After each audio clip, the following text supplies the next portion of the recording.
So we're joined with Juliana Taimirazi, with the founder of the Iraqi Christian Relief Council. Thank you so much for joining us. Thank you for having me. Talk to us a little bit about your organization, a nonprofit organization that helps persecuted Christians in the Middle East, and how have you helped those families? We this year are 10 years old. We have been working with different organizations on the ground that are trusted partners to really bring the necessary aid to them. We have helped hundreds of thousands of displaced Christians. These Assyrians, Syriacs, and Chaldeans really came under attack starting 2003. They were attacked systematically for their faith and for their ethnicity. At the time, in 2003, we had 1.5, 1.6 million Assyrian, Chaldean, Syriacs there. Today, we have barely 200,000 left. And the need is great, as you know. We've been delivering food, funding for shelter, medicine, and really we meet them where they are, wherever they are. The Trump administration says it's going to change the way that it funnels money to the area, such as through U.S. aid as compared to the United Nations. Will this help the persecuted Christians? Absolutely. In the past, there was a large sum of money that was promised to the Christians in Iraq, and a lot of it went missing. There's so much corruption in Iraq, but the NGOs, the non-governmental organizations on the ground that are there on a day-to-day basis, they know, they understand the plight so much better than the United Nations does. They must be empowered. So we are extremely encouraged that this administration has decided to do that. It really has you've seen a change in this administration. Absolutely. Compared to previous ones. Absolutely. We're really hopeful through new friends that we have in this administration. What changes have you seen with the Trump administration compared to previous administrations? We're thankful to have friends now in this administration. Unfortunately, the previous two administrations really, I'd like to use the word betrayed us, betrayed our faith, our trust in the American government.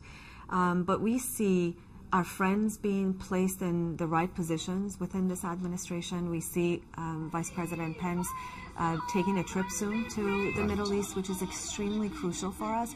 It sheds a new light to this because, as you know, thanks be to God, the beheadings or the church burnings have stopped for right now. And we in the West, our memory is so short, and we're so moved by sensational news that because there aren't any beheadings happening, we forget. We tend to forget that the suffering still continues. Exactly. We're beating them on the battlefield, but yet the persecuted Christians are still there, and they're still trying to live and survive. Exactly, exactly. Majority of them are telling us that the church in the West has failed them drastically within the last 14 years. But I think finally the church is slowly waking up. But look, we have to really face the reality. There are 45,000 Christians from Iraq that are displaced in Turkey. Many of them are hiding their faith in order for them to be able to eat through Muslim charity organization. There are 20,000 of them in Jordan that don't have the refugee status, that are falling through the cracks. The refugee status is given to Muslims. There's a lot of preferential treatment that is bestowed upon Muslims, and yet Christians are falling through the cracks. Part of that has to do with the Trump administration just recently moving the money funneled into through U.S. aid as compared to the United Nations. How has that helped? Well, the money has not been really distributed as of yet. Okay. And there are nonprofit organizations on the ground, the NGOs, non-governmental organizations, that have to be vetted, that have to apply for these grants to be given to them. So in the meantime, while this waiting period is underway, winter doesn't wait. And the hungry bodies are waiting for food. Time is of the essence. Although we are cautiously optimistic, we've heard some of these promises before that the delivery was failed. I think, but there is a ray of hope there. And I have to tell you, a lot of Middle Eastern Christians, the Assyrians, say, maybe we're a part of a bigger plan of the Lord, that this veil is being pulled from the Islamic extremism. And a lot of Muslims are leaving Islam. A lot of them are becoming Christians in hiding. A lot of them are becoming secular, if you will.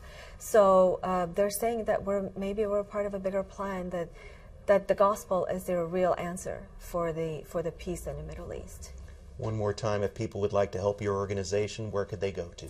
Victimsofisis.org is our website, and we encourage monthly donors. We encourage partnerships. We do not exist without the Lord and without you. So please visit our website, take a look at some of the work that we've done, and I give talks across the country and globally as well. So if you want to really paint a human face on this issue, if you want to really hear the stories and view some videos that we bring with us to you, please let us know. We welcome any partnership. And as I said, I'm going to Jordan to visit refugees in 2 weeks.